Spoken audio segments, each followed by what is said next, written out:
Hello दोस्तों, Dalip Hindi shorthand classes में आपका हार्दिक स्वागत है। दोस्तों, आज की डिक्टेशन 100 शब्द प्रति मिनट की गति से बोली जाएगी। डिक्टेशन स्टार्ट करते हैं 5 सेकंड बाद।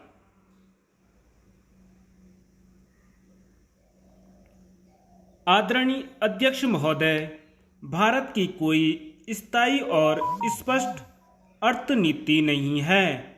हर चुनाव के बाद एक नई नीति तैयार होती है और उस पर आधा अधूरा अमल भी हो जाता है कि नई सरकार नई नीति लागू करती है।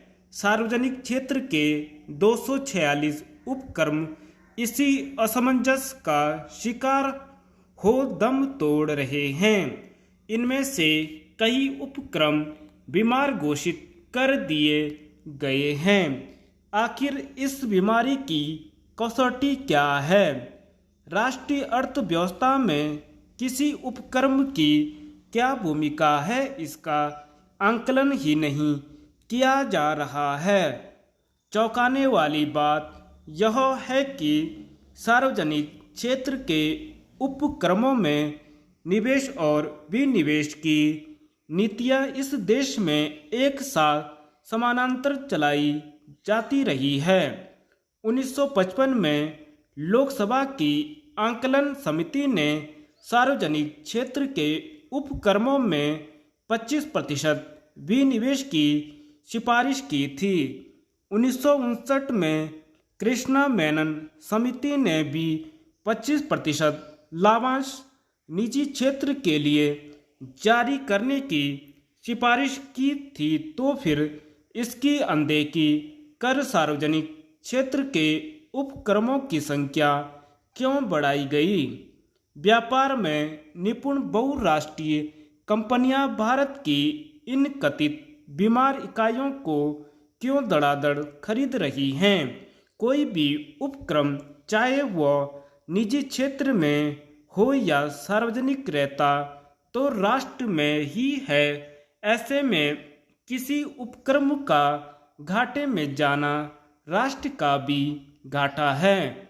फिर ऐसे में विनिवेश से केवल इस घाटे की जिम्मेदारी ही तो स्थानांतरित करने की तैयारी है। लेकिन इस राष्ट्रीय घाटे की भरपाई कौन करेगा और कैसे? स्वतंत्र होते हुए भारत ने मिश्रित अर्थव्यवस्था और केंद्रीय योजना का विकल्प यह सोचकर चुना था कि इससे सामाजिक न्याय के साथ ही आर्थिक विकास की गति तेज हो सकेगी। जवाहरलाल नेहरू ने भारत की औद्योगिक नीति तय करने के लिए आर्थिक विकास के सोवियत ढांचे को आदर्श माना था।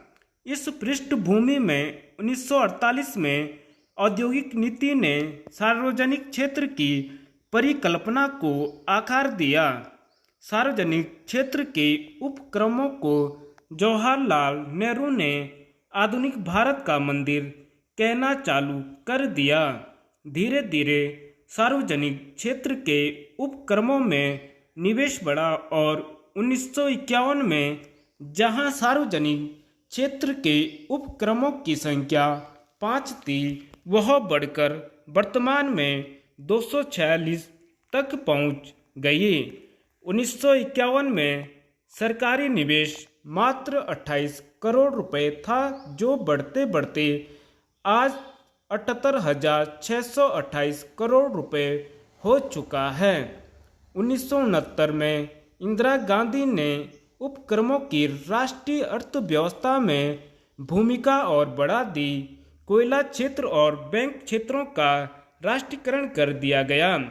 आज यह कहना कठिन है कि श्रीमती गांधी के इस कदम के पीछे पश्चिमी देशों की अर्थव्यवस्था का प्रभाव था या राजनीतिक विवशता।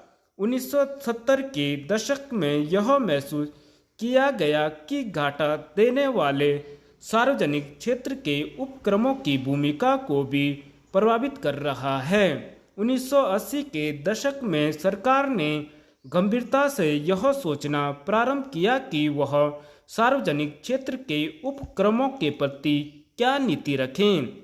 समस्याग्रस्त उपक्रमों को बंद कर दिया जाए या उनमें सरकार क्रमशः विनिवेश प्रारंभ करे। 1991 में नरसिम्हा राव ने प्रधानमंत्री बनने के बाद देश के औद्योगिक परिदृश्य का मूल्यांकन किया। धन्यवाद।